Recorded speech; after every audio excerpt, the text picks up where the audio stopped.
Eh, en inglés se le conoce con las siglas MALT, ¿no?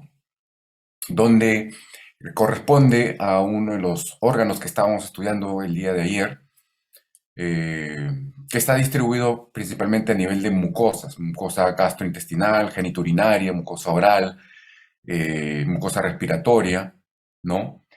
Que justamente son regiones o son zonas que son las que están en mayor contacto, se podría decir, con el medio externo, ¿no? Todos podemos respirar, todos podemos alimentarnos, todos tenemos ciertas necesidades fisiológicas que nos permiten entrar en contacto entonces con los microorganismos o los patógenos del medio externo. Por lo tanto, las mucosas son áreas importantes de contacto con muchos agentes extraños, ¿no? El tejido linfoide asociado a las mucosas no es un órgano propiamente dicho, como por ejemplo el vaso o como el ganglio, que son órganos que están inclusive capsulados en una determinada región, sino que se trata más bien de acúmulos, se llaman acúmulos difusos o agregados celulares de estas estructuras que forman parte del sistema inmunológico, ¿no? Por ejemplo, acá tenemos células epiteliales de la mucosa intestinal, donde hay una célula M, que es una célula diferenciada, pero debajo de esa capa de células epiteliales y de la célula M, vamos a encontrar, por ejemplo, linfocitos T, células dendríticas, es decir, elementos del sistema inmune que están acumulados justamente en esta región, ¿no? Entonces, a esta zona de la mucosa epitelial del intestino, por ejemplo, se le conocería como un tejido linfoide asociado a la mucosa. Entonces, cada vez que por esta región ingresen los patógenos, se entraría en contacto con estos elementos de respuesta que nosotros tenemos a nivel de la mucosa.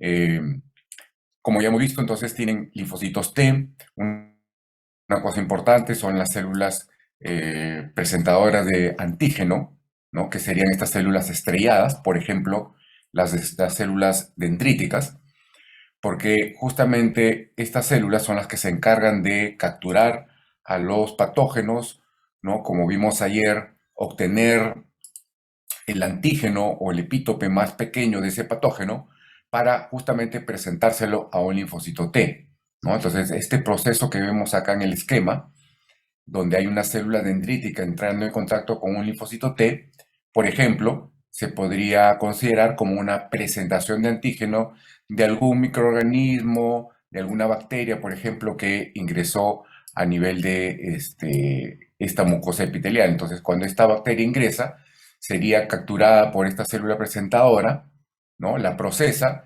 y le quita una pequeña porción que sería el antígeno para presentárselo a un linfocito T. A partir de ahí, entonces, ese linfocito T debería montar una respuesta inmunológica contra esa bacteria, por ejemplo, ¿no? Eh, la principal función, entonces, por ejemplo, del sistema inmune a nivel de la mucosa oral, por ejemplo, evidentemente es la protección de los dientes, de la mandíbula, de la gingiva, ¿no? Y del resto de la mucosa, de evidentemente las infecciones que normalmente se pueden presentar a nivel de la mucosa oral. Entonces, digamos que el sistema inmune oral sería parte de un tejido linfoide asociado a las mucosas.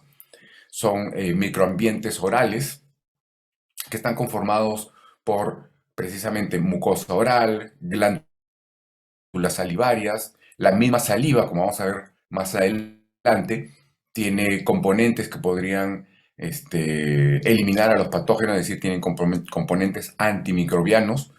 La hendidura gingival, vamos a encontrar en esa región, por ejemplo, también muchos elementos de la respuesta inmunológica que van a servir para protegernos a ese nivel. En cuanto a las células, vamos a contar a nivel de mucosa oral con células epiteliales, macrófagos, fibroblastos, células dendríticas, mastocitos, linfocitos intraepiteliales, que muchos de ellos producen un grupo de proteínas que estudiamos el día de ayer, que son las citoquinas, ¿no?